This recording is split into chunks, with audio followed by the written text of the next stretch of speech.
Teenage అమ్మాయిల్లో breast tumours కారణాలు, లక్షణాలు ఎప్పుడు డాక్టర్ని కలవాలి? టీనేజ్లో బ్రెస్ట్లో గడ్డ కనిపిస్తే ఇది క్యాన్సరా అని చాలామంది భయపడిపోతున్నారు. అసలు కారణాలు ఏమిటో తెలుసుకుందాము. టీనేజ్ అమ్మాయిల్లో బ్రెస్ట్లో కనిపించే చాలా గడ్డలు ఫైబ్రో అడినోమా అని నిరుపాయమైన ట్యూమర్లు. ఇవి ఎక్కువగా హార్మోన్ల మార్పుల వల్ల వస్తాయి. కొన్ని సందర్భాల్లో బ్రెస్ట్ సిస్ట్లు ఇన్ఫెక్షన్ తర్వాత కూడా గడ్డలు కనిపించవచ్చు.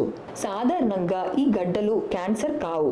అయితే గడ్డ వేగంగా పెరుగుతుంటే తీవ్రమైన నొప్పి, చర్మంలో మార్పులు, నిప్పుల నుంచి రక్తం లేదా అసాధారణ ద్రవం రావడం లేదా చేతి కింద గడ్డ కనిపించడం వంటి లక్షణాలు ఉంటే వెంటనే డాక్టర్ని సంప్రదించాలి. డాక్టర్ అవసరమైతే అల్ట్రాసౌండ్ వంటి పరీక్షలు చేసి గడ్డ స్వభావాన్ని నిర్ధారిస్తారు. గుర్తుంచుకోండి, టీనేజ్లో బ్రెస్ట్ గడ్డ కనిపించడం అంటే క్యాన్సర్ అని కాదు. కానీ నిర్లక్ష్యం కూడా చేయకండి. సరైన సమయంలో వైద్యుడిని సంప్రదిస్తే సమస్యని త్వరగా గుర్తించి అవసరమైన చికిత్స తీసుకోవచ్చు. Thank you.